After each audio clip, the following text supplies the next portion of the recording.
الأمور المهمة في التربية إني أعود ولادي إن مش كل اللي يطلبوه لازم يحصلوا عليه، ودي ليها منظورين مهمين، منظور اقتصادي ومنظور نفسي تربوي.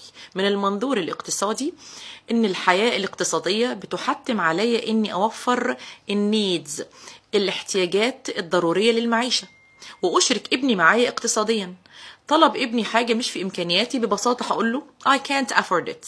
وعلى فكرة حتى لو أنا أقدر أوفرها، مفروض بين الحين والآخر نهذب نفس الطفل، أقول له لا مش معايا المرة دي، ولو قررت أجيب له اللي هو طلبه هجيبه، بس مش نفس النوع أو نفس البراند اللي هو متعود عليه.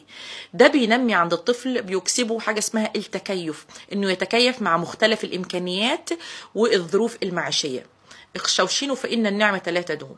على الجانب التربوي إن مش كل اللي انت بتطلبه أو نفسك بتميل إليه هو حاجة مفيدة أو كويسة. Not all what you want is good. التركيز على الاحتياجات أكتر من الرغبات، دون حرمان ولا إفراط.